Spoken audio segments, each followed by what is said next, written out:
All right, we're going to call the working group meeting back to order.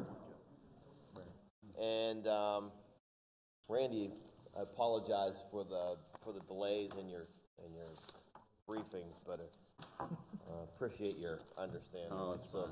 if you can move on then to the next topic. So the next thing on the topic is additional requirements for deer control permits. So just to open this up for discussion on what this issue is in regards to these additional requirements. I really don't have anything specifically prepared for this topic, but I'm ready to listen. So, Commissioner Hoover, you just want to go ahead and talk about this a little bit? We're going to go ahead on this. Once again, we have an issue in the Southeast region with a persistent municipality using deer call permits.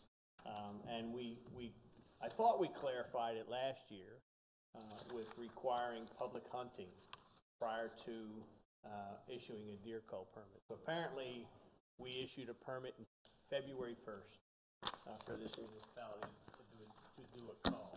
I'm looking through this, And they went ahead and they did it on private property. On private property, without the permission of some of the homeowners that and the property owners that were involved in this deer call. And eventually, as a matter of fact, the materials that they were using were removed from the private property. We had no verification, number one, that they did in fact use public hunting. What we got was an application that said they did, and then when it was further researched, they said, the question was, how many hunters did you have? And they said, well, I think we vetted 8 or 9. I think we vetted 8 or 9. Well, if you vetted any hunters, you would know whether it was 8 or 9. Not that we vetted 8 or 9. How many deer did they kill? Well, we don't know that. I'm floored that we continue to allow this to occur. Yes, these municipalities don't want to use hunters on their private or their public lands. In this case, there's 385 acres of public land that has basically gone unhunted through all the years that we've been issuing a cull permit, because the organizations that were there in the past were allowed to hunt basically 15 acres of the 385, and those clubs have been moved aside, and they said, well, we're going to use our police officers to do this work, and they had one tree stand to hunt out of. Now, do we call that a hunting program? I think we verified that we don't. I think we moved forward and tried to change that to include public hunting. But again, I think we're being taken to the cleaner. And that you can write anything you want on a sheet of paper, but if you can't verify it, you didn't have it. And I think that's the problem that we have today. So we need a solution to fix the problem. And obviously this specifically is coming out of one township. Right, but it's happened in others. Right. So it's something that we need to fix for all these urban programs. Yeah, we need an urban deer hunting plan. I don't know that we currently have an urban deer hunting plan, whether it's the use of DMAP tags instead of call, where we force them, here's your tags, use them how you want to use them, but you're going to have to use these tags before you go out and come to us and say, I want to call. And we can verify them because DMAP tags have to be reported. It's a requirement. If they don't report it, it's counted as a 0. So if they turn around and we give them 100 DMAP tags or 50 DMAP tags and we get one confirmed use, there's a problem. They're not opening their property up to people to hunt. I've been running hunting programs for 30 years, and I can tell you on 750 acres, we were consistently taking 50 deer a year off that 750 acres. It's to the point now where we're harvesting 20 because we've got the herd down and in control. But it took a long time to do so. But we have to be able to verify that what they're telling us is the truth and that they're actually using these people, not just, oh yeah, I verified 8 or 9. I need an answer. So is there something that you have as a proposal that we can do in regulations? I mean, last year we put the requirements for the public, we put the definition of public hunting in the regulations regarding the status or the employment status of the individual that would be participating. I think we need to do more verification. Don't come to us in February and say, I had a hunting program that we can't now verify. That's one of the big problems that I have here. They waited till after the season was over. There's no way for us to verify, in fact, that they did run a program. We didn't get any names or CID numbers. I mean, that may be a part of the requirement. You know, if you're gonna run a program, show us the program. Tell us what the program is. Don't say you have a program and we're talking with a new group of 7 to 8 hunters, but we went through and looked at 8 or 9, but we really don't know how many are there. So whatever the program is, though, we need the municipality to be the responsible authority, right? I mean, it's not something that we want to go in and manage on our own. Is that where you're? No, and I worked with, years ago, worked with West Goshen Township, and we had to give them all of our information from who the hunters were that were in there. They knew where every hunter was, they knew where every hunter hunted, and we had to verify weekly the number of deer taken. And they never had to use a cull program because they had a great deer control program set up using public hunters on public ground. So what's occurring now is, I spoke to one of the homeowners associations in this township, and he said, I didn't give them permission, but I walk out my back door 50 yards from my house, and there's molasses and corn spread all over the homeowner association property, right next to a road, that they're gonna be shooting at night with high-powered rifles and the whole deal, without their permission. And when we brought that to the attention of the people involved, they removed the product. I have an issue with that, and I'm not the only one that has an issue with that. I got my ears burned over the last couple of weeks over this issue. But the issue is only because they didn't use an adequate hunting program That's correct. prior to this. Right. They're claiming they did, but there's no verification of that fact. You had talked about some possibilities. Yeah. Do you wanna like? I think some of the simple ones is just what was mentioned, collect the CID numbers, and document what the harvest is to see if it's in fact, occurring. Through DMAP, through like a DMAP program, or just, even not necessarily through DMAP? It's still. Well, they can submit it to us. Yeah, they can submit. Right. They can submit the answers to us, through the period of the program. We're gonna issue them a cull permit, eventually issue them a cull permit. We wanna know for a fact how many deer were taken by whom. We know through our regular reporting, when we did check, looked at that township, and only 6 or 7 deer were reported as harvested in the entire township. How many acres, Brian? I'm not sure. I don't know. To look at the. Yeah. Yeah, Total overall huntable acres in the township, there's a bit. I mean, there's a bit. Is this Chad's issue then? Is this something we So want him to? Something we kind of just draw up work and- with Chad and legal to draft something up if we want to collect CID numbers. I guess, Mike, there's 7 or 8 of these permits that are issued statewide. Is there, my only question, are there municipalities that have this type of permit that would not potentially have the staff to monitor that type of activity and as far as collecting all Is that an information? excuse for them? Yeah, I don't know if it's any more than just the borough secretary can take the information, right? I mean, No, we run our own program. You can get that information. You can get somebody else to do that. You form a deer committee within your township or borough, wherever you're at, any municipality. You form the deer committee. The deer committee takes the responsibility, which could be volunteers, takes the responsibility of running the program, setting the program up, running the program. I don't believe we've gone through this in this particular township, but this is not new to Pennsylvania, and it's going to get worse. So I think we can implement a reporting system for these municipalities, I think, pretty easily. But I think the question remains is, are we gonna set a minimum standard for number of hunters or number of That's deer what I was killed? thinking too, Tom, because if you look at the Saw Creek example, and go and you start looking at some aerial maps and you see they've got, you know, ski and they've got all this stuff, there's really limited opportunity for hunters. And they only had, I think it was 5. Well, you know, with a normal deer kill of 1 out of every 4, hunters would have really only gotten 1 deer had they been successful. I think Brian's idea that hunters should be involved when they can be, but part of the application process would be, if you're truly in a municipality where hunting couldn't be done safely, and they couldn't bait them into some place that is safe to shoot, and you end up using, you know, Fish and Wildlife or whatever, you have to show in the application that you really did consider it, you know, here's what happened. Because otherwise, like you say, what's the minimum? So if you only looked at 5 guys, you gave 5 guys permission, well, you weren't really expecting them to be culling many deer, were you?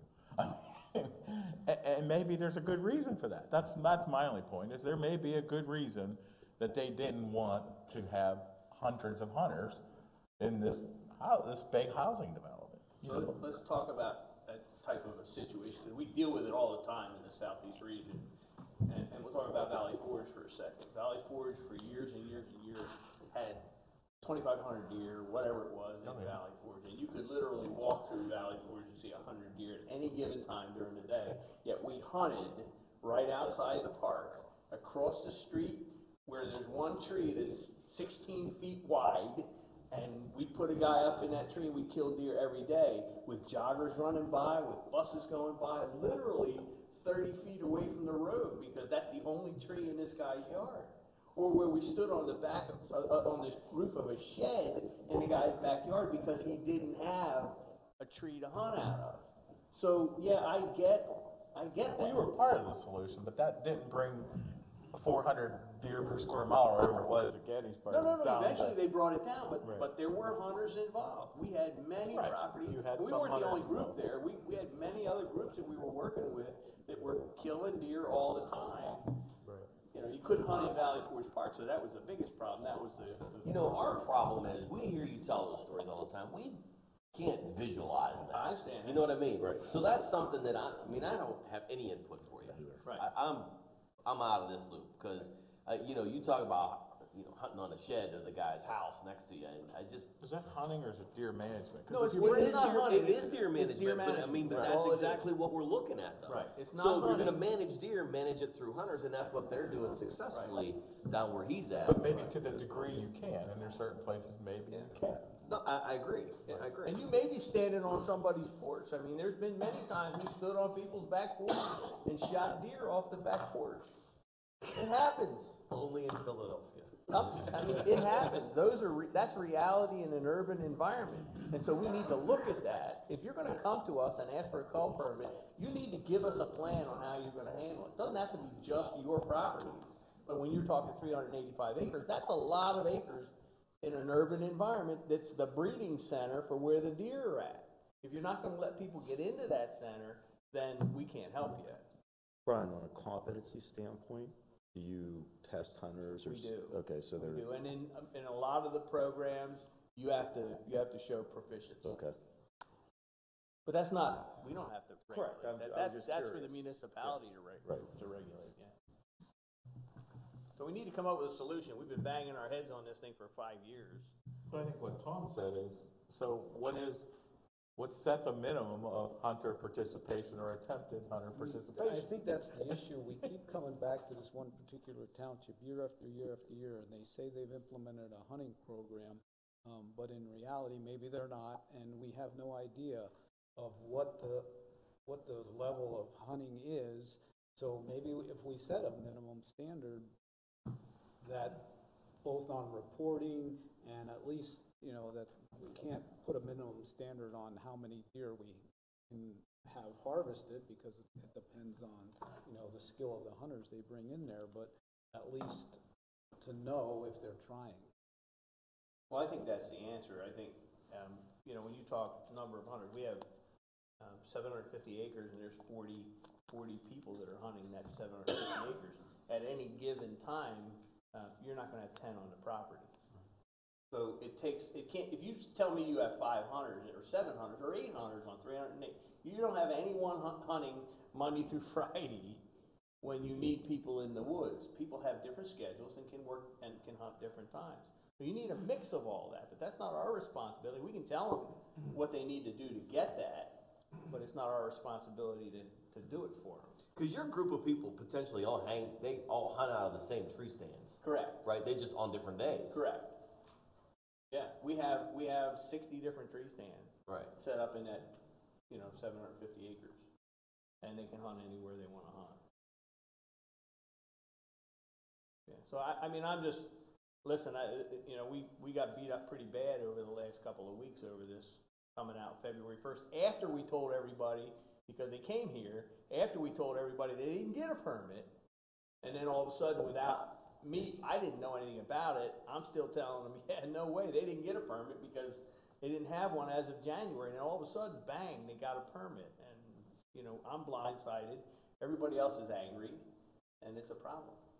If they, I mean, with the public hunting requirement that we put in regulations, if a municipality or township submits an application, it goes from the local game warden, who probably has the best information on what's going on the ground there, to the law enforcement supervisor, and then it comes into Bureau of Wildlife Management, where it's reviewed and vetted to make sure that everything is in order, and then it comes to my shop for final review and approval. And if everything is on the is legitimate on the documentation and they meet all the requirements, that permit's going to be issued. Right. So it's the back end then, and the verification process is that. Should the next year then, Randy, require proof of, the hunters that participate? Maybe the next time they apply, now that's how you go back and evaluate, well, did you do what you told us last year? Right. Well, and talk about the verification process, and so if the local game warden had to sign off on it, and it's February, how does he verify that anybody hunted September through December or January? Right. He can't. So he again has to take, Right. he again has to take their word, in fact, that they did have a program. And we can put something, draft something in regulations that requires a reporting mechanism for CIDs of the hunters involved, as long as there's no issues with personally identifiable information there or anything like that, and the harvest. I mean, we can. Can we utilize DMAP in a localized environment? We are now. Can we utilize DMAP in a township-specific environment where we can give them as many DMAP tags as they want? Because clearly, it's an environment they don't want deer in. Right. So it wouldn't matter if we issued 50 DMAP tags, but you'll know just from that participation whether or not anybody got any deer. Right. Take a look at that.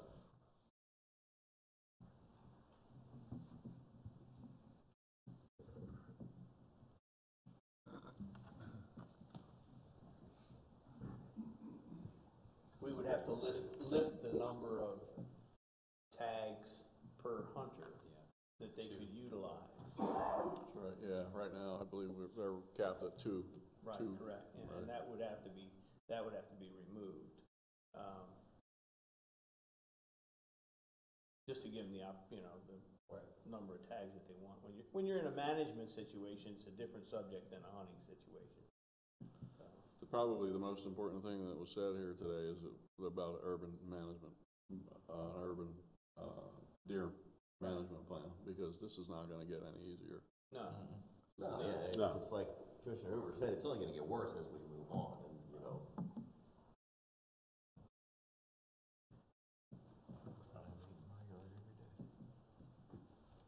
Good. All right, see, that was an easy one. You didn't have to do anything. He is. All right, you have more for us. I do. All Next right. up on the agenda, some trapping and regulation issues, and I'm going to bring up my assistant director, Jason Kosky, and Matt Lavella from Bureau of Wildlife Management to spearhead this one. Good morning. So the Bureau of Wildlife Management has worked with the Bureau of Wildlife Protection recently to draft some revisions or proposed revisions to Chapter 141 as it relates to hunting and trapping of fur bearers. These changes were largely based on a request from the Pennsylvania Trappers Association that we take a look at the definitions of legal locks for snares and cable restraints. In current regulations, the definition for a legal lock on a snare is fairly generalized and open to interpretation, whereas the definition for legal locks on cable restraints are very specific and actually refer to an approved list of locks that are based on research testing that's occurred throughout the United States. And so the remedy, as proposed, is to basically use the same approved list of locks that we have for cable restraints and to apply that list to legal locks for snares. And so we've defined or modified the language in regulation to reflect those proposed changes. And as we've opened the regulation and looked at some other features, it became apparent that there was some work that we could do to better define legal devices for fur taking in the Commonwealth and to further support the language in Chapter 34. And so we've defined body gripping traps, cages or box traps, as well as leg hold traps, more appropriately called foothold traps. But we have to use that language as it reflects the language in Chapter 34. And so those are the changes that we've proposed to those sections. Jason, do you have any additional thoughts? Basically, all these are meant to clarify or simplify current regulations, so it's easier for trappers to understand it, it's easier for the general public to understand it, and it's easier for our officers to enforce it. So it's also important to say that you've got a great working relationship with the Pennsylvania Trappers Association, and it looks that some of these regulations came as a request from them. That's correct. That's correct. And as Jason mentioned, it's largely intended to avoid confusion for trappers who are purchasing snares versus cable restraints or building their own devices, and to make it more consistently enforced across the agency. Anybody have any questions? Comments? Matt, you're easy, man. Hey, we're getting off. Thank you. I've been up here for an hour. I get a question about using the leaning pole on a common bear. Is that anything that would make any sense to look at for fishers? That's certainly something that the Trappers Association has had an interest in for many years. You know, body gripping traps are used in those types of elevated sets, particularly for fisher and pine marten in some areas of the country, very effectively. They're very selective, but the challenge for us is the prohibition of using body gripping traps outside of the watercourse lies in Chapter 34. And so if we were to take that route, we might open that up to other modifications that we may not wish to see. So I think that's the concern, not only from our perspective, but also, as I've heard it from the Trappers Association themselves, it's kind of a risk analysis procedure for them. Would you agree, Randy? Yes, I would agree with that entirely. In recent discussions with Trappers Association. That said, we've been a part of the National Trap Testing Program for many years, since 1998, and that has become a primary focus of AFWA's trap testing program, is to look at selectivity in body gripping traps, particularly relative to dog proofing, like we have here in Pennsylvania with the recessed cubbies, but also in terms of those elevated sets. So we may have the potential to do some actual research in that national program right here in Pennsylvania in upcoming years. Anything else? Sounds good. All right. Thanks. Thank you. Appreciate it. That's it, gentlemen. All right.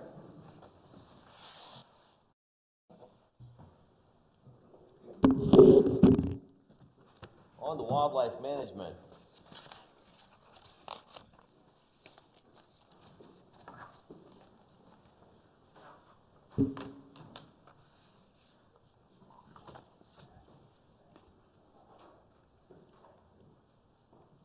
Morning, guys.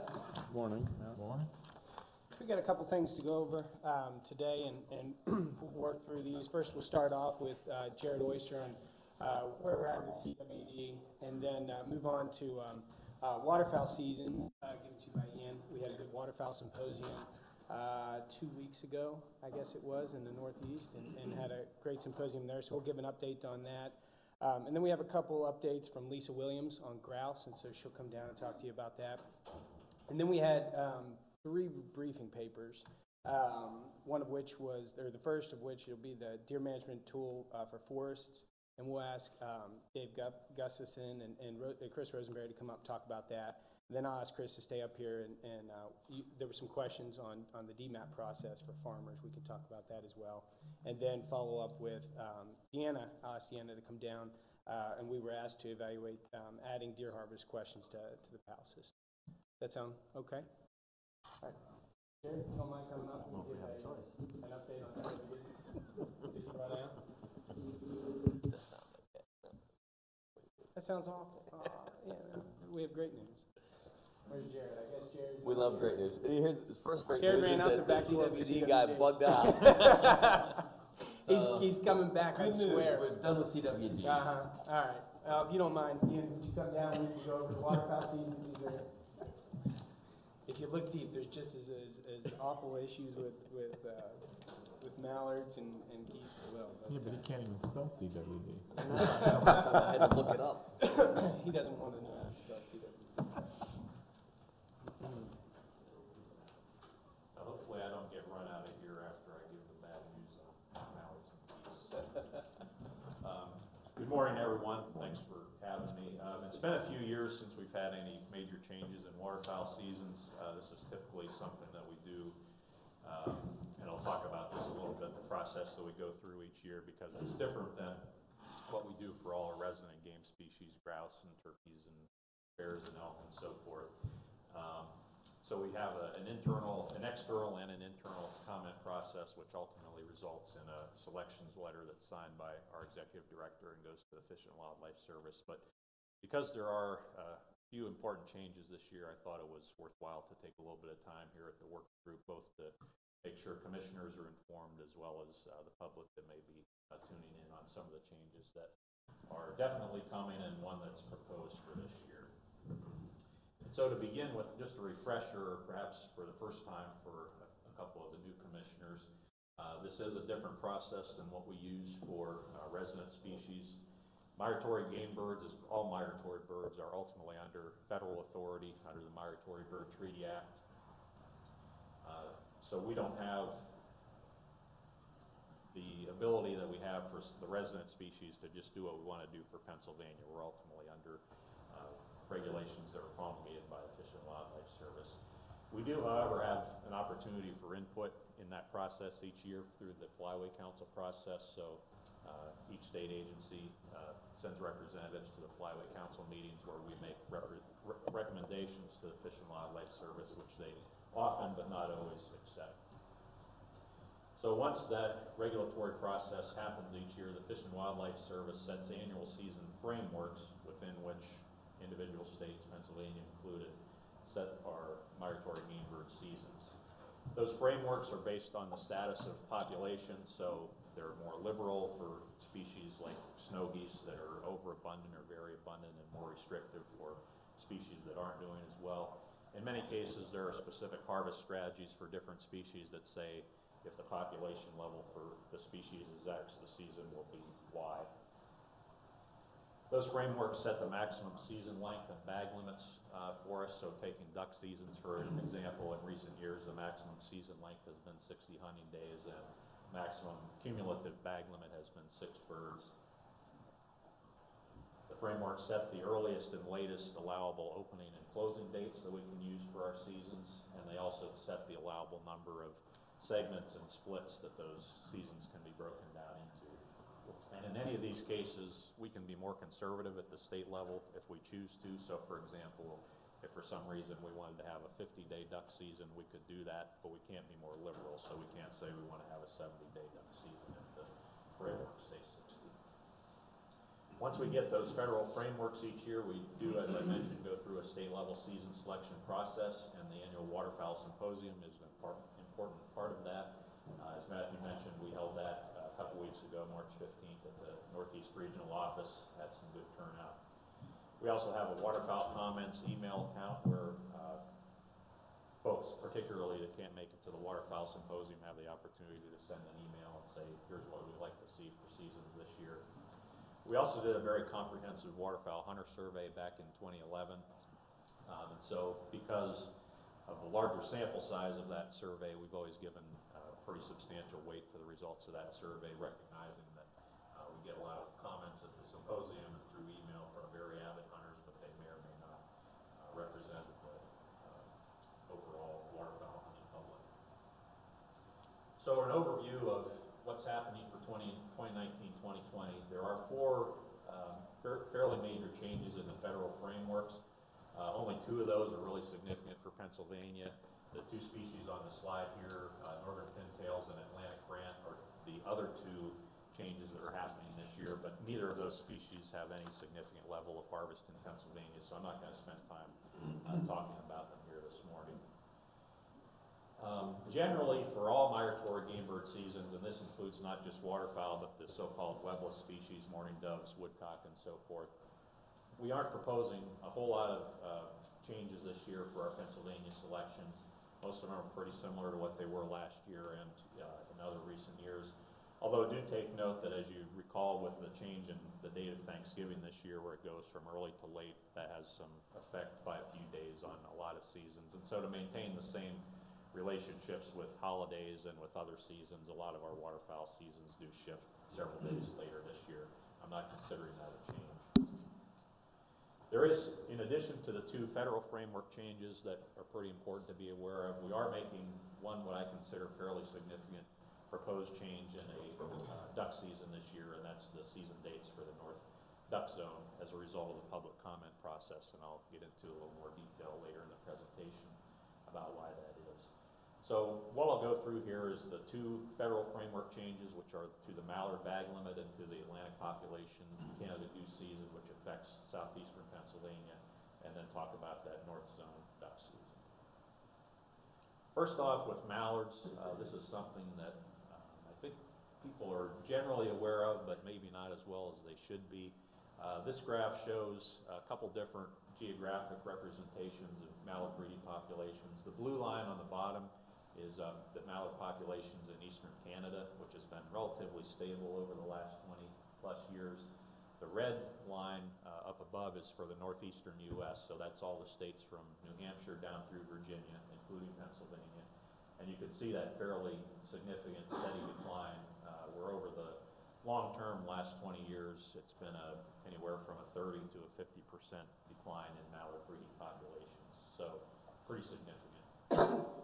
Pennsylvania is no exception to that. If you pull out just the Pennsylvania level breeding data, we see that same large decline over the last 20 plus years in breeding mallards in Pennsylvania. And it's not just a spring phenomenon. If you look at a couple other data sets here, summer populations have a lot to do with how many mallards we band each year in Pennsylvania. And you can see a similar decline over the last 20 years in the number of mallards we've banded in Pennsylvania each year. Same thing with the hunting season.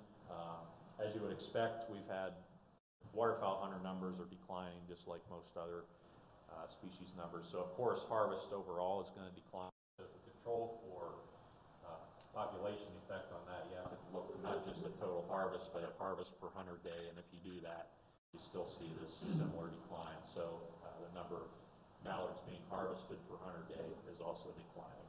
So a lot of different data sources pointing to this decline in mallards. Why is that happening? I wish we had one smoking gun, but we don't. We have a lot of possibilities, and probably there's multiple factors involved. One is habitat change. Mallards are certainly a generalist when it comes to waterfowl, and you can see them nesting in some pretty crazy places sometimes. Still, though, they do best where you have a lot of grassland next to water. And Pennsylvania has lost grassland over these last couple decades as more intensive agriculture, as development has happened, as hay gets mowed earlier. It's a fairly subtle change, but certainly there's probably been some declines in the availability of mallard nesting habitat in the last couple decades. Similarly, it's not something we take notice of real easily, but there's probably been some declines in wetland habitat quality over time. Particularly as an agency when we're faced with the choice of a truck that won't run versus repairing a water control structure. The truck is the more immediate need, and you always can kick the can down the road on the water control structure. But when you kick the can down the road enough years with that, you end up having stable water levels, which It's kind of counterintuitive, but ultimately for good waterfowl habitat, you need to dry it out once in a while. And when you can't do that, those stable water levels over time reduces the quality of both vegetation and invertebrates that are important for duck nutrition. And so, again, it's not something real obvious, but I think over the last couple of decades, we've seen some subtle changes in wetland habitat quality that have probably affected mallards. There's one school of thought that as winter feeding of waterfowl has been reduced over the years, primarily due to nuisance goose issues, not due to anything with mallards, that may have had some impact on reducing an artificially inflated carrying capacity in previous years. There's definitely some game farm genetics in eastern mallards that's been proven time over time, and again, this is more theory than proven, but there's some thought that some of the game farm genetics in mallards that may be good for surviving and thriving in a farm environment may not be so good once those birds are out in the wild. And then also very likely a factor, and the one we can most directly control, if you look at, just take a step back and look at the age that mallards first breed, their typical clutch size, juvenile survival, and then compare that to the harvest rates that we've seen in recent years, it does seem like we're just shooting more mallards than can be produced here in the east. And so all that declining population and what we know about reasons for it has led to again, this is a federal framework change, so it will be implemented this year throughout the Atlantic Flyway. And that's a decrease in the daily bag limit for mallards. It has been 4 mallards per day with a maximum of 2 hens within that 4. It's going to 2 mallards per day with a maximum of 1 hen. There was, when this potential change first started to get out in the waterfowl hunter forums and so forth, there was a lot of sentiment to say, well, can't you just drop it to 3? Wouldn't that be good enough? Try that for a while. But the best available data that we have at this point suggests that only reducing by 1 wouldn't be enough to stem that population decline. We needed to go to 2. There was also quite a bit of consideration given to eliminating the hen restriction. Mallards are the only species that waterfowl species that we have a separate bag limit for males and females. So wood ducks, for example, 3 wood duck bag limit can include 3 hens. So there's not a lot of biological evidence that the hen restriction is important. Hunters, most surveys show, are pretty evenly split on it, about half like it, about a third like it, a third don't, and a third don't care one way or the other. But ultimately, given especially the fact that we're not real clear on all the reasons for the decline, and recognizing that anytime you can increase female survival, it was decided that we would maintain a hen restriction. And so instead of having just 2 mallards either sex, it's 2 mallards total, only one of which will be a hen. How long will this be in place? We don't know for sure. There's no set timeline, but we would expect at least 2 years to be able to evaluate the changes. Work is now beginning on a harvest strategy for mallards. The first step in that was to do an online hunter survey to try to tease out hunter preference. Would you rather have a high mallard bag limit, if that means you're going to have a lower mallard population and see less mallards when you're hunting? Or would you rather have a more restrictive bag limit, sacrifice some opportunity in favor of having higher populations and seeing more mallards? And the results of that survey, which included Pennsylvania hunters as well as the rest of the states and the flyways, showed pretty clearly that hunters would rather have higher populations and see more mallards, even if it means we need to maintain a little bit lower bag limit. We will learn a lot here in the next few years just from making this change. It's been a 4-bird bag limit for at least 20 years, as long as I can remember, and so anytime you make a change to the system like this, you'll learn a lot, and so I'm looking forward to, after a couple years, to really see what change does this have on the population. If we do see a positive increase, there will be a possibility to look at, again, increasing bag limit. We'll move on to the second framework change that affects us in Pennsylvania this year, and this is for Atlantic population Canada geese. AP geese nest in northern Quebec, in between the Hudson and Ungava Bays. They migrate then through Quebec, New York, Vermont, and then spend the winter anywhere from southeastern Pennsylvania down to coastal North Carolina, with the highest densities being in the Chesapeake Bay region. Looking at trends over the long term, this is again, I think, instructive to look at. In the 1990s, the population was at a very low level. Regular goose seasons were closed in a large chunk of the Atlantic Flyway. With a few years of season closure and some good weather years for reproduction, the population bounced back pretty quickly. And so we had about 15 years where we really had a nice stable population, relatively stable seasons. Just in the last couple of years, we've started to see a decline in the number of breeding pairs. That wasn't a huge surprise. If you look at total population, these geese don't breed until they're 3 or 4 years of age. So the total population estimate includes some subadults that aren't breeders yet. So a decline has started to show up in that total population several years ago. Again, that fits what we know because of these birds are banded in Quebec each year, and age ratios in recent years. When you first look at this graph, it looks like it's kind of bounced up and down randomly, but if you look a little more closely, the long-term average is probably right around 1.4, but from the last 6 or 7 years, except for 2017, every year production has been either at average or below average. And so it's not a huge surprise that those subadults, 1 and 2 year old birds, have started to decline in numbers earlier, and now we're just starting to see that downturn in breeding pairs. So seeing this coming, it was fairly obvious that we were getting to a point where something was going to need to be done. In June last year, we were sort of thinking about what does this mean a couple years out. Then the breeding season of 2018 happened, and we had essentially no production from these birds. It was a very late spring. A lot of birds never even attempted to nest, and the ones that did were not successful. Long-term average, banding crews band about 3,000 goslings each year on the Atlantic population range. The previous low for any given year was about 1,100.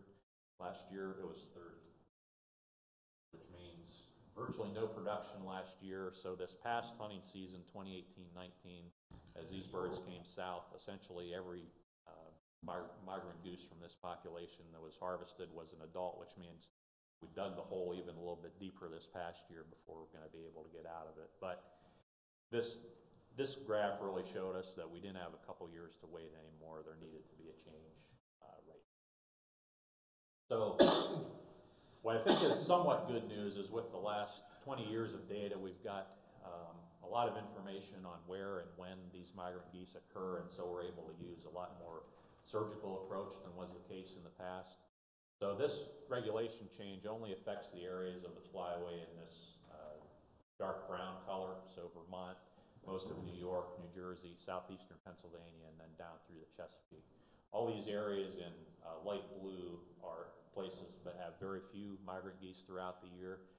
All that harvest is driven by resident population geese, and so there's no need to make regulatory changes in those areas as would have been the case 20 years ago before we had good banding data. There's no effect on the September season in any zone, and that includes those Atlantic population zones in brown because, again, these are migratory birds that in September are still up in Quebec, and harvest that's taking place in those zones in September is all targeted toward resident birds, which is where we want to target that harvest. And as I mentioned, there's no effect of this regulation change in any of those zones outside the Atlantic population. So it only has an effect on southeastern Pennsylvania as far as Pennsylvania hunters are concerned. But within that area, it is going to be a fairly significant change. We've gone the last several years from having 50 days of hunting with a 3-bird daily bag limit to 30 days of hunting and a 2-bird daily bag limit. So for Commissioner Hoover, this is probably going to be another issue that makes your ears burn over the next 6 months.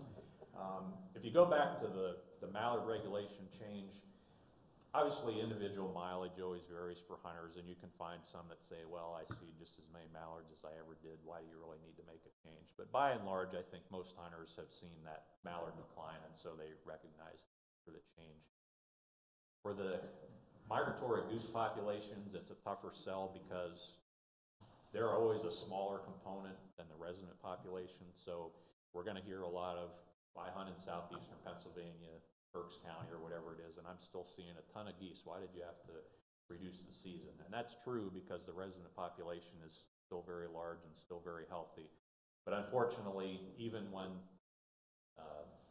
the majority of that population during the November through January period is resident geese, there's enough migrants present and they're less able to take harvest than the resident population is. So we drive enough of that with those seasons that we do need to be more restrictive than we have been. Even though there's still going to be a lot of geese around, we do need to be more conservative for the sake of those populations. Again, and I won't spend a lot of time on this, but if you compare back to that last major downturn in AP geese in the 1990s, we are in better shape. The first year that major population decline became evident, there were some very major changes. At that time, we only had a restrictive 15-day September season with a relatively low bag limit. That year, there was no regular season anywhere in Pennsylvania, except for a few counties in the northwestern part of the state and some areas close to the Susquehanna River. So again, we're able to be much more precise geographically with these regulations this year compared to what it was 20 years ago.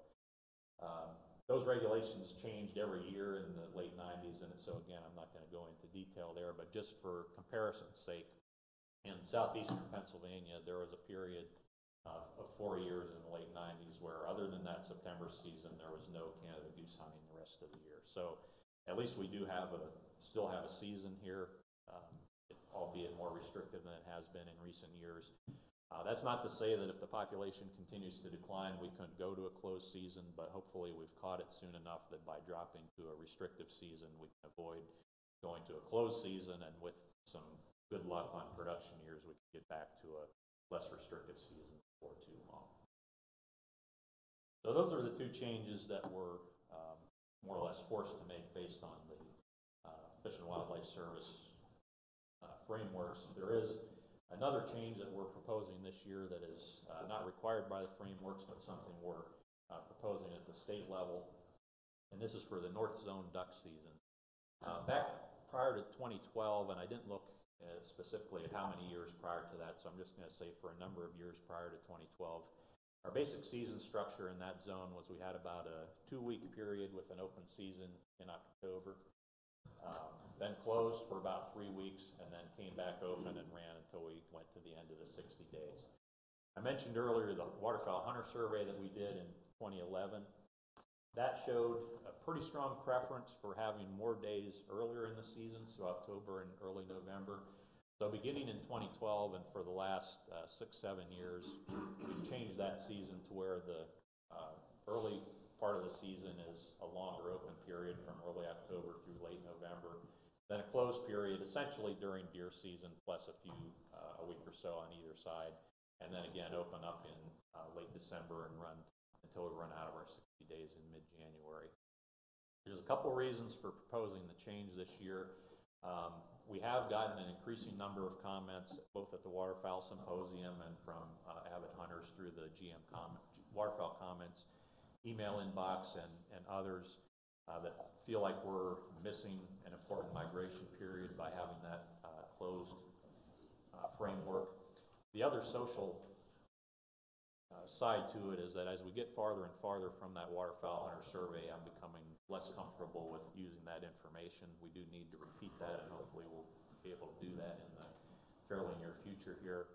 I think everyone at this table recognizes that we all kind of have to have a thick skin, because whatever species you're talking about, we're never going to make everybody happy, so we're always going to get some complaints one way or the other. But I think in this case, we're kind of at a critical mass with the social side of making a change. And the other thing that makes me more comfortable with recommending something different this year is we've done some preliminary analysis using eBird, which is a very comprehensive data set of birders submitting information on where and when they see all species of birds, waterfowl included. That's still fairly preliminary at this point, so I'm not ready to project it up on screen. We still need to poke some holes in it as biologists before we throw it open for everyone else to poke holes in it. But it does seem to indicate that what a lot of these hunters have been telling us, that this closed period in November, December is a time when there's actually a lot of ducks passing through, probably is accurate. So between that combination of social and biological data, essentially what we're proposing for the North Zone duck season this year is to revert back to what we had prior to 2012. So it'd be a 2-week segment open in October, which primarily wood ducks. Then a closed period in late October and early November, then open back up in mid-November and run straight through to the end. If this is an average year, that should help us in terms of catching migration. Of course, with my luck, this will be a year we get an early fall and the migration will come through in the period that we're now closed. But we try to target these for long-term averages, recognizing that any one individual year can be off. And so that's the rationale for the change. Ian, would there be any advantage to like half days like we used to do for doves, where you could, you know, maybe make a little bit longer season? Because you get that 60 days, but do they count 60 full days? They count as, even if it was open for half a day or something less than that, it would still count as a full day. So in theory, that would work great if you could have 120 half days, but that's not an option under the Okay, because all those doves, they get up so damn early in the morning. Yeah, you're done for the day, yeah. So that covers all I had to specifically present. At this point, I can take any questions if there are. I know there was an email out last week, so there is additional opportunity for another week or so for both bureaus, regions, and commissioners to comment. We'll make any final adjustments that we need to, and that'll go as a selection letter for Brian's signature here in a couple weeks to Fish and Wildlife Service. Anybody have questions? Cool. Thanks, Ian. There he is. He's still smiling. Come on, Jared, come talk to us about CWD.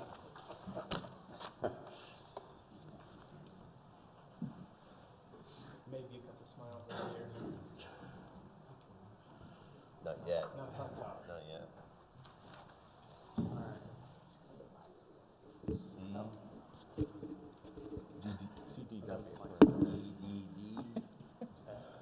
So sorry for not being here. I thought I had a few minutes to go grab my notes, and I did not. You got a cookie. Your first fault is that you actually thought. So now that we're done thinking, Yeah, CWD. So as you know, I'm Jared Oyster, the Chronic Wasting Disease Coordinator, and I'm going to kind of give an update of what our management actions were this year and how they went. So I won't go into a lot of the biology. I know you guys understand that, but I will just go over a little bit of the history quickly. So it was discovered in 2012. Oh, sorry. We don't need to use everything. And as you can see, it's spread. The DMA, this is the top figure is a DMA2, and it's continued to expand each year. And down the bottom, there we have currently 3 DMAs, and they continue to expand each year as well. So this is our numbers. This year, 2018 is not up because not all the samples are back, but we can see kind of an exponential growth essentially of the number of samples that turn out positive each year. And this year we already have about 70 that are positive, and once they're all finished, I presume we'll have over 100 new positives in 2018. 70 in the 2018. 70. Currently we 70 new. Yes, cases. for 2018. Thank you. But there's still about 4,000 samples that need to come out of the Okay. lab. And you may have seen this as well. The orange line is the trajectory for the prevalence rate for Pennsylvania since this was detected in 2012. And this is also West Virginia and Wisconsin for comparison. If we don't change anything, probably change anything drastically, we'll be on the same trajectory in 10 years and be at 20 to 30% prevalence within our core area in DMA2. As comparison, this is Illinois, who did target removals and continues to do them, and they were able to keep their prevalence at a very low rate, 1 to 2%, as compared to Wisconsin and West Virginia and ourselves. So the question moving forward, is this a possibility for us if we take more aggressive management action than we are currently doing? This is a graph showing our positives by township, and this again is not updated to the week. This is a couple of months ago, I think in January. But we can see the core areas, they're surrounded in blue, where most of the positives are found. Over 90% of them are in that core area there in DMA2. These red circles are kind of demonstrating where what I consider the flyers. Franklin County, Cambria, Somerset, and Jefferson and Clearfield County, as well as DMA4. And those continue to come out each year. Can I have a question on that? Yes. How many of those are in captive deer herds? Those are all just wild. They're all wild? Yeah. And there are still captive herds in DMA2 that are still open for their business. And obviously the new one in Clearfield County that you probably heard out is still has deer, but there's talks with USDA to indemnify and depopulate that one and the source herd in Fulton County. So more news coming on that one. Like I said, currently we have about 70 positives that have been confirmed for 2018, and about 4,000 samples need to be analyzed still. And most of those are the IHC samples that are kind of a statewide surveillance. So those are coming in regularly every week. And usually, The 70 samples, how many, out of that 70, how many samples? How many samples were taken to get that 70? that would be about 6,000, somewhere around there. Out of 6,000, 70 or so are positive. And those include all of the hunter submitted samples. So the ones that a hunter actually drops them in a head drop-off bin. All the ones that are remaining are ones that we picked up at processors for our kind of random surveillance sampling. So what did that processing time end up for hunters? Because I had some maybe 5-6 weeks after the deer season saying they didn't have any results back. Can we speed that up, and how long is it taking? Yes, I would really like to speed that up. And we met with the lab, I think it was about 2 weeks ago. So we have plans with the lab to really speed that up. So have all hunters been notified yet? Of their hunter submitted ones, yes, as far as I know. So I mean, if one should. Yeah, so let me address that. So one of the things we're looking at, Jim, is that was obviously a very frustrating process for everybody involved, ourselves included, okay, so we got this, it could be a suspect, but we haven't really notified them yet until we've got the results back to confirm it through the gold standard. And so what we're looking at is changing a lot of that process so that we can at least let these guys know, look, this is suspect, which isn't ELISA. You have that chance of running a false positive. But what we've come to a conclusion is that, okay, we understand that, and we think the hunter will appreciate that, Right. that it's just a suspect at that point. And so we talked to Deep's lab. We've done some internal restructuring to get some folks that are focused solely on that so that we can get this thing turned around as soon as possible and get that information to the hunter so that they can make the decision, whether they want to let it sit in their freezer and not touch it, or whether they want to throw it, whatever they want to do. But then at the point of where we get that gold standard response, that's when we would initiate the agency response of saying, okay, now we know that's positive, let's go out, get the sample, find out where it came from, all that other stuff. So that's a major change that we would like to do to make that process more efficient, because we heard that across the board. So does Elijah ever give false negatives or only false positives? So most of the time it's false positive, so it would come back At where least it that would would be be a a suspect. conservative way to do it, say, Exactly. we think this might be. Exactly. What percentage of the ELISAs turn out to be positive, you know? I would just say I think it's small. Oh, wait, you're saying that come back, false False negative? positives? False positives? No, what percentage of the ELISAs that Are confirmed. are confirmed positive? 90%, 95%? No, I Oh, would say it's even almost higher all than of them. that. It's almost all of them, so, yeah. It's a high percentage. So it's 95% Or plus. higher, yeah. And what would that speed it up to, a couple weeks? No, I hate to even push it farther than that. We're pushing Deep's lab pretty hard, and we'd like to get it at weeks, sure, maybe even push it harder than that. I don't feel comfortable yet until I see what that looks like on the road, but Bats is right there, ready to push this through, you know, that whole process, that streamlined process. I think there's a lot of ways we can clean this up. I think as we move forward, getting their data to jive with ours so that it, cycles through and all that. There's a lot of little ways we can clean this up, and I think that's going to be an important part of this. To get those guys their information back as quick as possible buys us a lot of credibility, and it's important. It's important that they know that, especially with that hunter submission. They want to know it as quick as possible. So the question is, I'm happy to hear that we're trying to get this thing moved along quicker, but what's the response in the end from us? Sure. Do we have a plan? So I don't want to jump into Jared's presentation, but we learned a lot this year. I think everybody's well aware of that. Everybody's well aware of what went down with the folks there in South Central region. And what we've gone through with the research project, with our response plan. And to be quite honest with you, we had to recalibrate everything. I mean, our path forward was not working. We sent USDA out to knock on doors. We got some feedback that maybe we need Game Commission employees doing that. We took and there's a lot of things that need to be adjusted. And there's a lot of things that we need to do as a program response differently. And one of the major things that we're taking the initiative to do is get input from other states.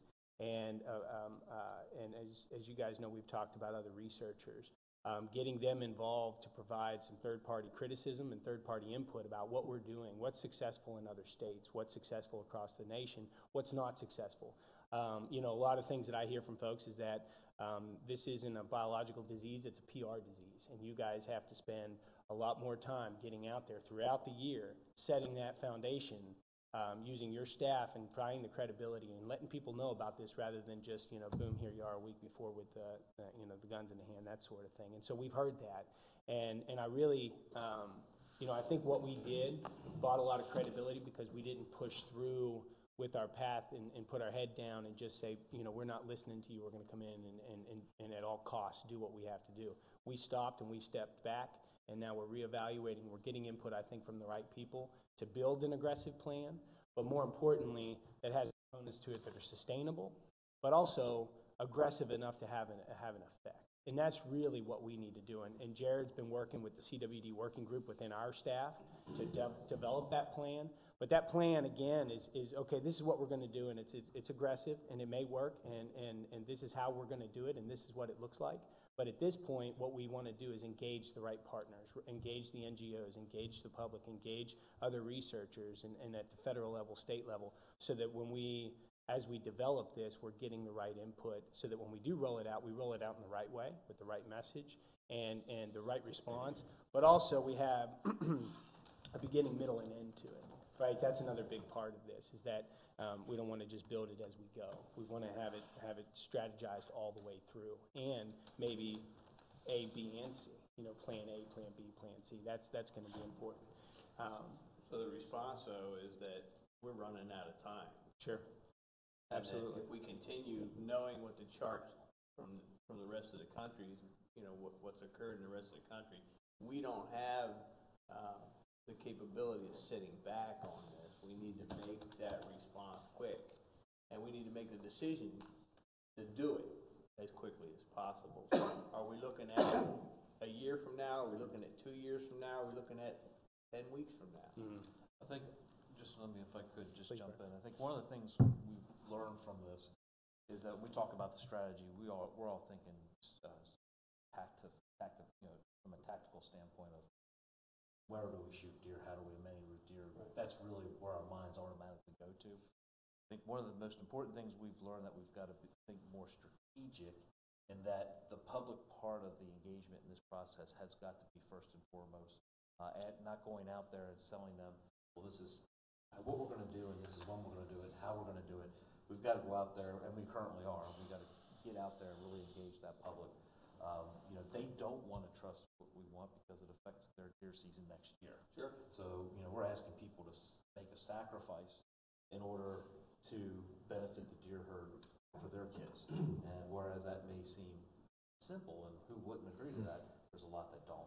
So I think I want to get us away from just tactically how we're maybe going to remove deer, and remember that the tactics of the engagement of the public has got to be more and a bigger part of this process. Mm-hmm. Well, and here's the problem from my standpoint.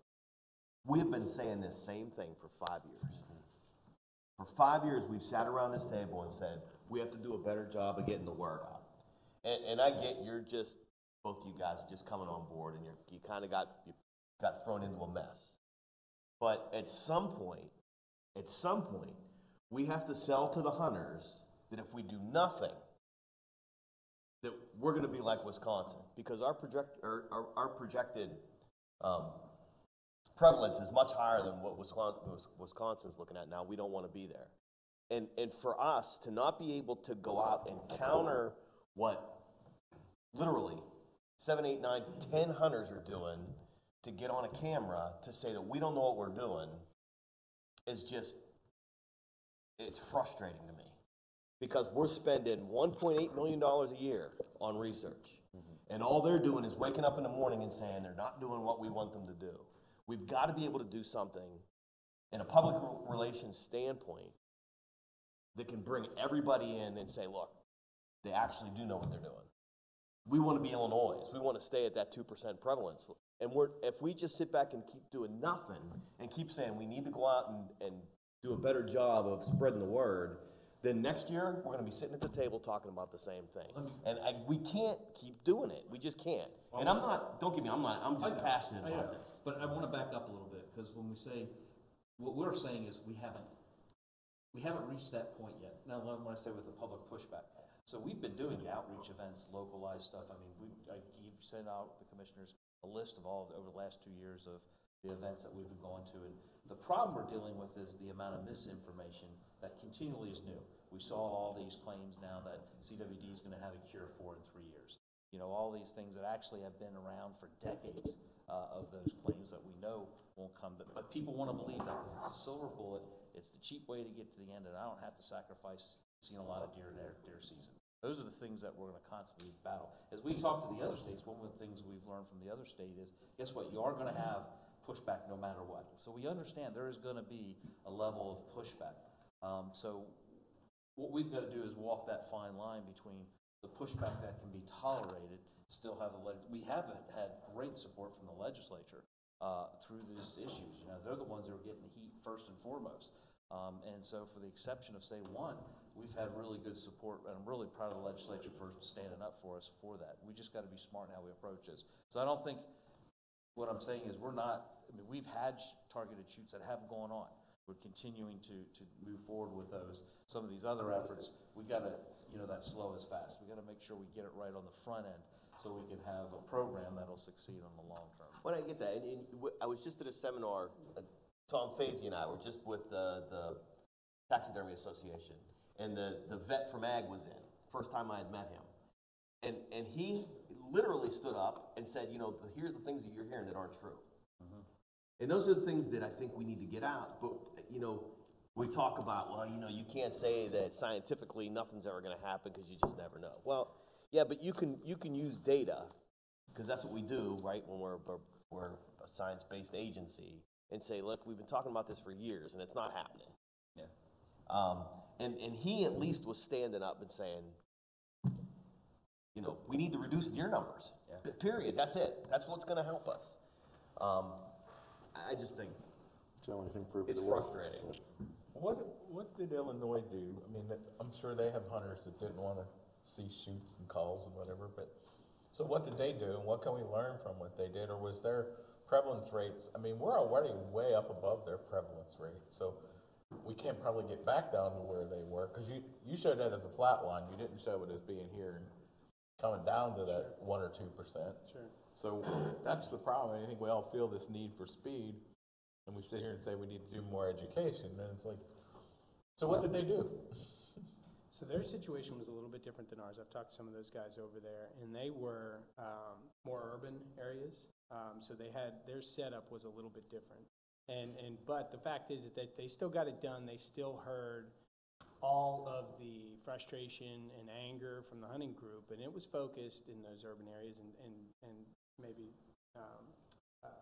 can speak more to this, but it sounds like their setup was a little bit different rather than what ours is, more rural. We have to engage the hunters. It's more private land based of large landowners, and then you start getting into the communities of a rural community. And so that is a challenge for us that's different than them. Now, that doesn't mean we can't get there. That just means we have to go about it a little bit differently. And there's ways to do that, and there's novel ways to do that. And as we develop through these ways and get staff on board and get support and get input from other folks, I think that there's still some alternatives. This is not a lost cause. That's what I hear from a lot of other states saying, look, guys, you're still at the beginning stage of this. You're not 50% in these areas like we see in other parts of the state or other parts of the nation. You guys can still make a change. And again, we've progressed this all the way through. We've seen this thing, we've been collecting samples from 2001 all the way on. So it's not like we're one of those states that was like, okay, let's see where we're at with CWD. We know where we're at with CWD, and it's still the early stages. We just have to craft the right program to deal with our circumstances. Well, have we got that program crafted? So that's our conversation right now. That's our reevaluation that we're having with internal staff. That's, some of the things we've learned is we've got to get internal staff on board first. We've got to get the input, the region input. And the public has to be part of that. That's something that needs to be part of It sounds like we're developing gonna be that. making a big push right now to the public. We've so been. that we can, Yeah, Sure, it's ongoing. Sure, public, NGOs, other stakeholders, making sure that stakeholders are involved with this process. But to your point, it can't turn into the eternal process of having everybody's feedback and then at the end of the day just say, I just don't want my stuff to be negative. Just do whatever you can, just not in my world. I mean, we continue with the targeted shootings. Problem is, can we get landowner support to do that? We need them to give us the yes.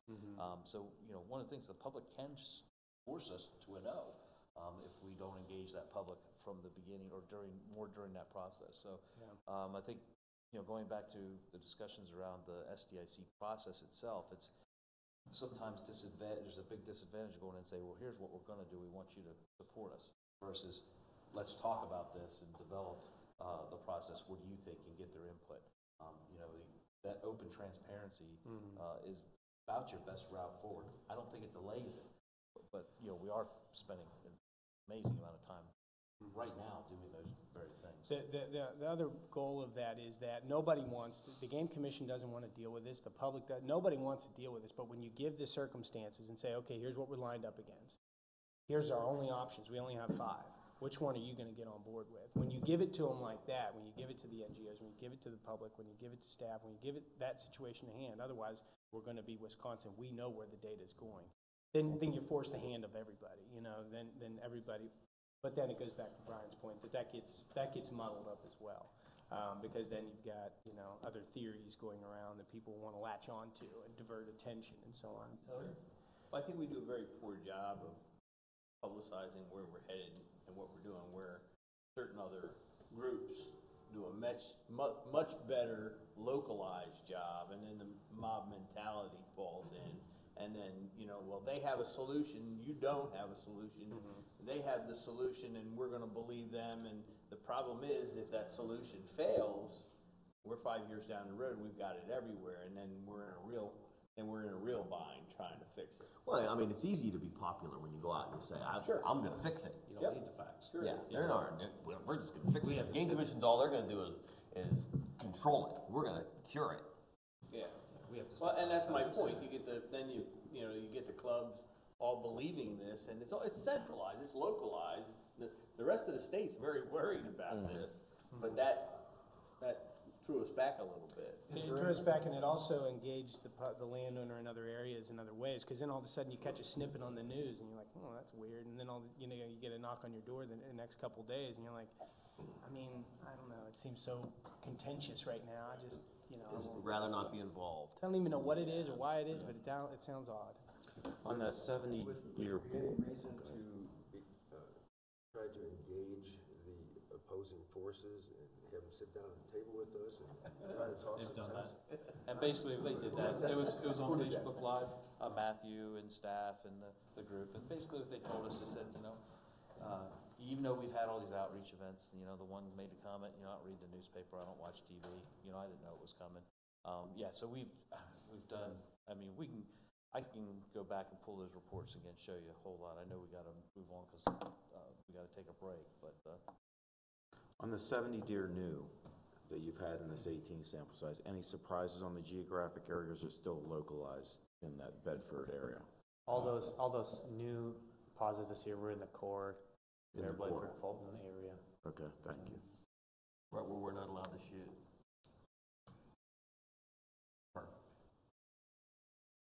Ultimately, why did Wisconsin, I don't think Wisconsin, the state failed, but the hunters refused to support what the science told them. That's where we're at right now. That's where we're at. We've got to continue to engage that public and get them to understand that the Pennsylvania Game Commission has no desire to sharpshoot or kill any deer. If we didn't have to, we would. But Right, it's I mean, only that's the disease goal, management. right, is to get the hunters to go out there and Do it. kill the deer that need to be killed. This is a disease we're dealing with. It's not going to go away, and we have only one of two options: either do nothing and watch it carry. We know in states like Wyoming, where they're seeing 20% decline in some mule deer populations, we'll see a decline in deer populations over the long term. So, unfortunately, all you got to do is read the Facebook posts, and then those who say nothing works, they say targeted shooting never worked in Wisconsin. Well, no kidding, targeted shooting didn't work in Wisconsin. They said stop. It has worked in Illinois. It has worked. New York State had it in a wild deer herd, and they stomped on it and they got it. Now they haven't had it for 50. But they didn't sit around and talk about it for 5 years. They couldn't have, or they would have had the No, same they did it problem. right away. Yeah. So we proposed that we stomp on it right away, and it didn't happen, and then now we're at the position that we're in. Well, Yeah, we're at the third bureau director. Yeah, and you're talking. I mean, literally. 2012. No, I'm not blaming you, I'm not Yeah. saying anything Oh, I about know. you, I'm just saying, we started this, we said this 5-6 years 2012. ago, we need a rapid response team, let's go in, stomp it out, bomb, and we're done, and we'll be like New York, and we didn't do that. And we talked about it for 6 years, We're good at that. Well, yeah, and then we We're went really to do good it, at then, it was too late in 2012. yeah. And then when you've got the movement of these live servants all over the state, Right. Sure. you'll never put And that we fire get that. out. Yeah, I mean, New we York get has that. done a good job of controlling some of these risk factors within their state that Pennsylvania has not, because it's outside of our Right. control. Moving on. Yeah, more for us. All right. So We're trying to make this easy for you. We're trying to. So the objectives of our actions last year were to, around the flyers, be to prevent the disease from becoming established in those areas. If you can go in aggressively and stomp it out right away, like we just talked about with New York and Minnesota, for example, did, that we could do that. Also, target removals around flyers would increase the surveillance in the area. It's for us to better understand what the extent of that disease is. Is there one more positive there, or is there 3, 10? And without getting a lot of samples within a small area, you don't really know, and that's what one of the objectives of doing the target removals was. And with our study in the core area, it was to stop the increase of prevalence in that area, like you saw with those maps. If we can reduce the deer densities, potentially we can flip line that increase in prevalence. Slow the geographic spread of CWD, because we see the sparks kind of coming off of DMA every year. And if we can reduce that core area, we might be able to reduce that geographical spread. And also with the collaring and tracking of their movements, we would be able to see what the behavior of those movements of those deer are in relation to the lowering the deer density.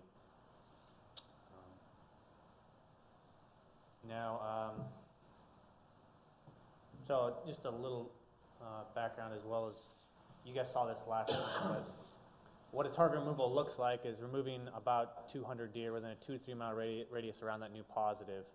And the density reduction within the core area was proposed to be reduce the deer population within a whole DMAP area to 20 to 25 deer per square mile. So what happened and what kind of went wrong? As we talked about, most of the issue is not a biological issue. It's mostly just a logistical PR issue. And one of the biggest issues was that the public did not perceive us as being open and transparent with what our objectives were. We were accused of trying to hide things and kind of sneak in and do the target removals within that large area. And I get that, and I think that maybe we weren't as open and transparent as we can be, because you can get a lot of attention if you use shock and awe, essentially. And you can fill a lot more seats in public meetings if you are completely open and transparent what our objectives are. And I think that we need to move to that as more of an objective, to be open and transparent with what we really want to do. This is not going to be pretty, but when you're open and transparent, people can be a little more on board and trust you, and you gain a little more credibility with the hunters and landowners in that area. So because of the opposition that occurred, there was a lot of pressure on landowners to not open up their land for access to the target removals. I talked to a lot of people personally when we knocked on their door that they say, I'd be okay with you guys letting you do that, but I know what my neighbors will say, and so they don't open up access. And so this is a PR issue. It's not necessarily a biological thing. And so there's also the opposition group that traveled to other areas, and where they knew we had flyers and we knew we wanted to do target removals, and they knocked on doors and they did public protests, those kind of things in areas where they knew that these target removals will happen. And I think that will continue to happen in the future, but I firmly believe that the 90% of the people are reasonable, and maybe the 90% of the people are actually on the fence, but when I talk to people, when we do public meetings, they understand. They don't necessarily want to shoot deer, have us shoot deer, but they understand, and they're not necessarily as opposed after the meeting as when we first went in the meeting and explained the biology behind it and what will happen if we don't do anything moving forward.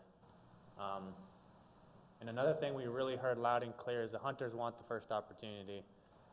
When they finally heard that our plans to remove deer down to 20 and 25 deer per square mile, they said, why didn't we have the first opportunity? And it was in our pamphlets and things like that we were providing more DMAPs, that we wanted to do target removals, but I guess it was not seen or not really understood what we really wanted to do. So maybe we weren't as clear as we should have been on what we actually wanted to do.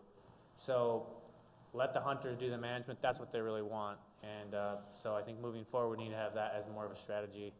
And I think it also increased the perception that we want to work with the hunters, and we actually give the hunters the first opportunity. I think for so long it's been that essentially PGC versus the hunters, and we want to get away from that. We want to work a little more together. And the guys that I've talked to, 90% of them are reasonable and I think are willing to work with us to get closer to the objective that we want to reduce deer densities or do a lot more surveillance around those target removals of the flyers. And I got a lot of phone calls and a lot of voicemails, and people just want answers. They want more information, because this is something that's very not well understood. And as we've talked about already, there's a lot of misinformation flying around with the Bastion's work and the bacterias. Or, people want to believe things that are. There's an easy way about it, but there's not going to be an easy way about this. It's going to be hard, and it's going to be. We want a program that's going to be sustainable, because if we just stomp on it without public's approval, then we're going to lose support real quick.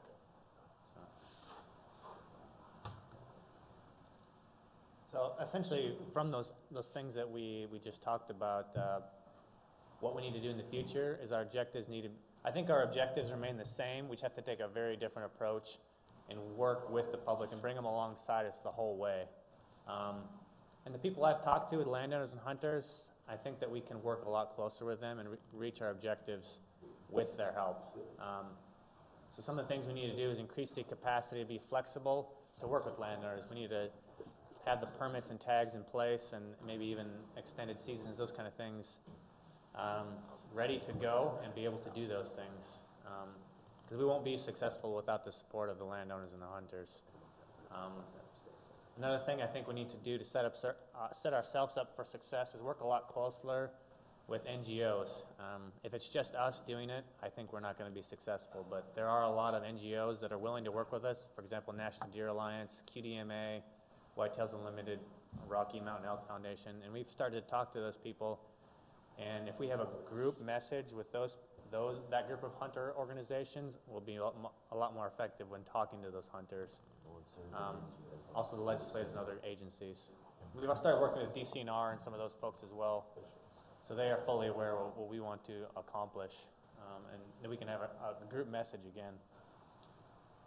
We need to push. This isn't just a PGC problem. This is all of our problems. I mean, the captive facility, they don't want CWD in their facilities. Hunters don't want it in their backyard, and so this is going to take a group effort. It's something that PGC just can't handle by ourselves. So we need our message to reach all stakeholders. We've tried as best as we can, but not everybody's on Facebook and Twitter and those kind of things. So not just one message is going to work. We got to do newspapers, billboards, all the different types of things that we can, because certain people only consume certain types of media or certain messages. So we need to be creative in how we put that message out there so everybody can be reached. Essentially, that's all I have for our update. I think we talked about most of it. Well, you know, I'm just gonna beat the dead horse a little bit longer, but, you know, again, it was a good presentation. Thank you. Appreciate it. But I think we've seen what we're gonna do enough. I think from now on, what we need to see is what we're doing. Right. Where are we? What have we done to this date? We've seen the what are we gonna, and again, you're just coming home, you've been thrown into this mess too, and we appreciate what you're doing. Nothing personal. But we've seen the what are we gonna do presentation for, again, 5 years. We've been talking about this for 5 years. So let's get it going. I mean, and brother, I know you can work miracles. You told me that. I don't remember that. I think I do.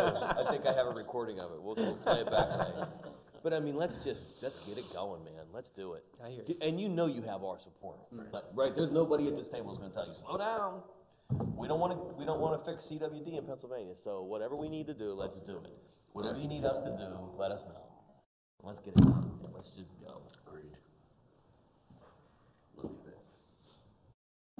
And I do think, though, our message has to be, you know, there are 50-some years of research that's been done on prion diseases. If there's other people going down and want to do research in another area, let them. I mean, that's fine. You know, let them go. We don't need to, you know, talk negatively or anything. Let them go do their thing. We'll do ours. We'll follow the best science that's available. We encourage that. Exactly. Absolutely. Right. You know, that's absolutely true. So let them do their thing. I'm fine with that. But we're going to go with what the majority of science We have believes. vaccines and cures and everything. We gotta do what we can do. Right. The only thing we know how to do. All we could do. All we can do. Nothing else to do. So I'll give an example of, so there was that one flyer near Mahaffey in Clearfield County. So there was a Game Ends 87 that we did target removals around it last year and it was successful. We were able to accomplish our objectives, but that's because it's all on game lands. We tried to do the exact same thing, you know, just south of there, the 5 or whatever miles it is in Mahaffey.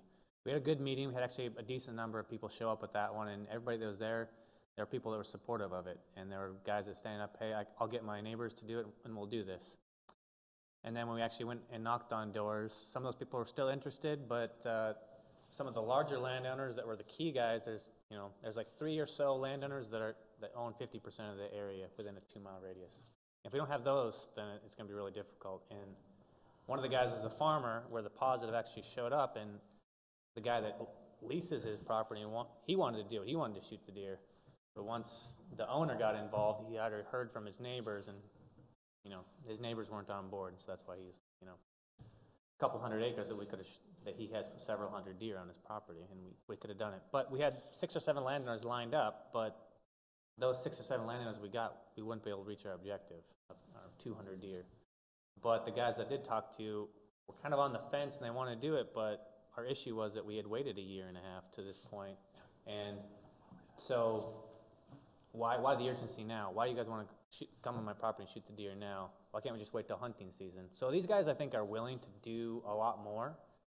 We just have to have the flexibility of increasing their opportunity to shoot more deer. And I think if we set an objective for them, they can kind of reach a lot closer. And it's a much better sell if we say, we want you guys to, here's the objective, here's what we need. And they fully know that. I think they're much more willing to work with us and even give us land access afterwards if they can't reach that objective. What year was the Portage meeting? That they wanted the opportunity and we said, got it, go ahead. Year before last. Yeah, well, we still haven't done anything up there because they still haven't reached their objective of killing the deer that we need killed. No, typically we found in other states, the hunters aren't able to reach the objectives because they're typically beyond what hunters are going to be able to achieve because you're getting into disease management, not deer management. And that's the struggles of other states. Hunters do want to have the first shot, but it's usually not enough to get you to meet your objectives that are set out. Can I just interject something? If this ELISA test is 95% accurate or whatever, why do we have to go to the gold standard and waste all that time and all that additional money? Why don't we just say if ELISA positive, then we consider it positive, unless it's one of these flyers where and how many of those do we have? Fortunately, not too many. But why don't we just go with ELISA and forget the gold standard for now? We're wasting a lot of money and a lot of time. So one of the challenges is that traditionally it was, that's where the money was spent to get the gold standard, so that when we didn't have a hunter at the end of the line, we just got the gold standard, we knew a way to respond. You know, so that when one does pop up, that we know with 100% certainty, or that thing is actually positive, and it was in that area, because we expend a lot of resources to a new DMA, a new positive, and so on. And so that's important to know where the positives are positive. And so that IHC is an important component to the whole management of CWD. Now, that being said, it is wise, I think, and I think the group agrees, that as a hunter, I want to know that it's a suspect, right? And so what you're saying is just go all ELISA. There's a couple challenges, one logistically, of getting that many ELISAs done.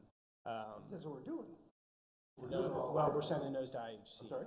We're sending the four, how many IHCs? 4,000 to 5,000 samples IHC? All the ones we sample from the processes are all IHC. That's a big bulk of them are just going specifically to IHC. So there's, you know, Deep in his lab and his Paddle's lab do all of our ELISA tests. If we dump 10,000 ELISAs on them, that would probably be a pretty hard challenge for them. It's something we can work and look into for Aren't sure. ELISAs quicker and easier and cheaper? I don't believe they're cheaper. Do you know the price of them? 25? Or is that maybe IHC's 25? One of them's 25. I'm not sure. I'm not sure. The ELISA was 25. I thought the IHC was like $70 or $80, and correct me if I'm wrong. That's my understanding. Yeah. Okay. It's a lot, So- it's three so- times as expensive, and it takes longer. So even if you take it out of the price realm, it's just making, the program was this, and so if we take it to an ELISA, and I'm not saying we couldn't, or we couldn't review it, that, you know, making sure Deep's lab can handle that many samples, because that's who does our ELISAs now. And so maybe we could look into doing multiple labs or so on. We hear you, we hear you. It was less expensive and quicker, and if somebody told me the deer I shot was ELISA positive, I don't care. It goes there. 95% Right. sure that's Sure, sure, but as a state agency response, we need the gold standard. If we go out and Not if you're all in the same area. If you've got a fire out here, absolutely, you're gonna wanna check it, you know, and make sure. But if it's in that area and it comes back a positive ELISA, why, you know, you're just wasting your time and money. It's what the implications of that decision or that answer is. If it's within an established area and you're not going to Doesn't matter. implement new regulations, it really doesn't matter. All you're going to do is caution on the conservative side, but you're going to be able to process it in a more timely manner. If I'm looking at a new positive, for example, that's going to affect boundaries, I definitely want that information to back up on that. Yes. So I'll give you another example of around a flyer, and this is what Minnesota is currently doing. Actually, they just implemented this a couple of weeks ago, where there was a positive showed up in the wild in a completely new spot. Actually, there was a captive facility in the middle of the state, and then after surveillance for 2 years, it showed up in the wild. So what they're doing is actually creating a whole new hunting season in the winter for the hunters in that small area. They essentially give them as many tags as they want, and they say, choose as many deer as you want, and afterwards the USDA is going to come in. So I think more flexibility to use. Great idea. That's a great idea. Yeah. He doesn't look so sure. Me? Oh, Yeah. no. I'm sure. The other thing we discussed too, just briefly, is, you know, if we're gonna, wanna kill deer in a DMA, why do we have antler bands? Because when these sharpshooters come in, they're not gonna care whether it's a buck or a doe, they're gonna kill it. And that's currently being reviewed by staff. Right. For that specific area. Yeah. Yeah, where reduction is the goal, yeah. Reduction is goal, you know, who would, you know? Is there data to support that as far as the more does or males, positive, negative, not? So he's saying that the sharpshooter's not going to be Yeah, selected. we just if you're trying to bring the we just want to population reduce down. the population in those areas, Yeah. so it doesn't matter if you're shooting bucks, does, 6 points, 8 points, Browning's down. spikes. Yeah. Yeah, that's a. But my question on I thank you for clarifying that further though. Is there delineation between what sex harbors the disease more? Yeah, so there's some models out, there's 2 papers floating around that we've reviewed during this whole process, because that came up as one of the briefing papers that Chris has looked into. You know, other states that don't have antler restrictions have still seen CWD spread, but then we have models showing that decreasing the number of bucks that at an older age as they, you know, move around in the rut and so on. But ultimately, you know, it just, basic standard, you know, disease management. You want the least amount of young Density. animals in your population. You know, you want that's ultimately what we're after. Now, I've said that's easy. Now actually, how do you make that happen? What are the negative repercussions of all that? And that's what we're looking into now, because you guys know, as you start tugging on cords, you know, you yank one and all of a sudden it's like 5 of them take off as well. So we got to make good decisions, solid decisions. But all of this stuff that you guys are talking about we've heard it from a lot of different people, from legislators all the way up to the public and all the way back down on a number of these different topics, all of which we're looking into. And I don't want to make that sound like we're just going to wait and see what happens over the next couple of years. But as we package all this up and we tweak it and get it into a final package that we can roll out with, I feel like we're going to have the most aggressive and sustainable plan that's going to make a difference. You know, that's what we're after too. Something sustainable. If we could get one targeted removal done in a year, great. That's not really sustainable across the board, right? We've got to have something sustainable because we're in this for the long haul. There's no question about it. And even though it's not in the seasons of bags this year, it doesn't mean we still can't implement through other matters. Right. You know, because this is a disease management issue. Yeah, you have authority, you have executive authority to do whatever we need. We have tools available to us. It's just a matter of what that's going to look like. What can we get the support from the public on? I really like this post-hunting season, hunters into the shop before they pull the sharpshooters. That really, I think, would go over well with hunters. Was there something else you wanted to say? Well, I was going to say, with the antler point restrictions, it's not necessarily about the antlers, it's mostly about the age of the deer. We've seen in other states like Wisconsin, Colorado, and Illinois that the older the age class, the higher the prevalence of that is, especially in Wisconsin. So 50% of the adult bucks have CWD, and it's a lower amount in the adult does. So, you know, if we know that we're going to shoot 33% more bucks if we actually remove antler point restrictions. So there'll be less older bucks and less older does if we really open things up, and I agree with you on that. Having said all that, I just want to say that I've talked to Matthew a couple times over the phone, and he's working his tail off to get this done. So all of our frustrations don't reflect directly on you. You understand that, right? It's a frustrating topic. But we appreciate everything that you're doing, and since Jerry's the newest guy, all the frustrations go to him. It's his fault. So at this point, if there's nothing else about CWD, we're going to take a break for lunch. Lunch is here. We'll be back in an hour. You make it an Hour and a half?